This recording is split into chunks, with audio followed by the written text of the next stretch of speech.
Hello students, कैसे हैं आप सब। मेरा नाम है अंशु और मैं स्वागत करती हूं आप सभी का आपके अपने चैनल जुगनू स्टडी पॉइंट में। तो स्टूडेंट्स, आज का हमारा टॉपिक है नरेशन। नरेशन होता क्या है, इनको कितने पार्ट्स में डिवाइड किया गया है, ये आप बिल्कुल क्लियर कर पाएंगे इस वीडियो को देखने के बाद। तो चलिए स्टार्ट करते हैं। नरेशन मीन्स होता है कथन, और कथन कहते हैं कही हुई बात। नरेशन शब्द नरेट शब्द से लिया गया है, जिसका अर्थ होता है टू से या टू स्टेट कहना। सिनोनियम्स ऑफ नरेशन के जो पर्यायवाची शब्द होते हैं वो होते हैं हमारे स्टेटमेंट, डिक्लेरेशन और एसर्शन। स्टूडेंट्स, नरेशन को टू पार्ट्स में डिवाइड किया गया है, direct speech and indirect speech, प्रत्यक्ष कथन और अप्रत्यक्ष कथन में।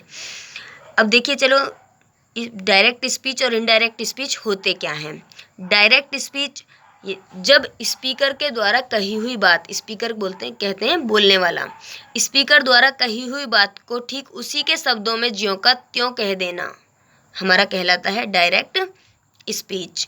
स्टूडेंट्स, एक बात हमेशा ध्यान रखना, जो डायरेक्ट स्पीच का स्टेटमेंट होता है, यानी कि जो स्पीकर का स्टेटमेंट होता है, वो हमेशा इन्वर्टेड कॉमा के अंदर होता है।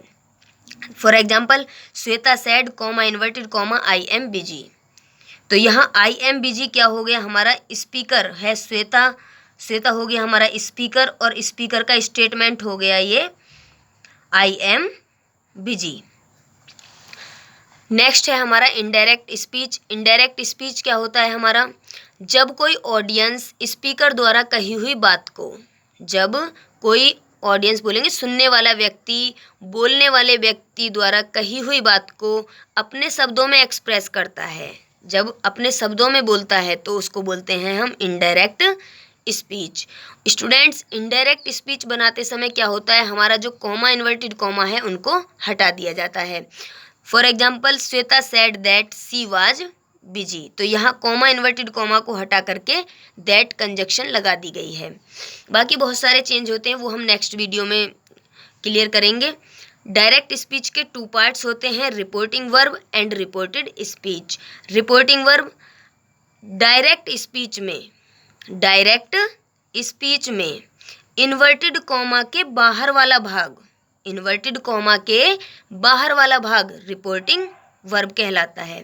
रिपोर्टेड स्पीच डायरेक्ट स्पीच में इन्वर्टेड कॉमा के अंदर वाला भाग, इन्वर्टेड कॉमा के अंदर वाला भाग क्या कहलाता है, हमारा रिपोर्टेड स्पीच। स्टूडेंट्स, एक बात हमेशा ध्यान रखना कि जो हमारा ये जरूरी नहीं है कि रिपोर्टिंग वर्ब हमारा स्टार्टिंग में ही हो। रिपोर्टिंग वर्ब सेंटेंस के शुरू में भी हो सकता है, बीच में भी हो सकता है, या अंत में कहीं भी हो सकता है। फॉर एग्जाम्पल,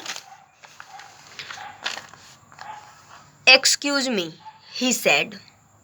यहाँ बताइए मुझे रिपोर्टिंग वर्ब कौन सी है और रिपोर्टेड स्पीच कौन सा पार्ट है। तो ये हो गया हमारा रिपोर्टेड स्पीच और ये हो गया हमारा रिपोर्टिंग वर्ब।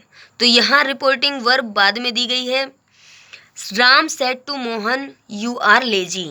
तो यहाँ रिपोर्टिंग वर्ब क्या है हमारा, राम सेड टू मोहन, और रिपोर्टेड स्पीच क्या है, यू आर लेजी।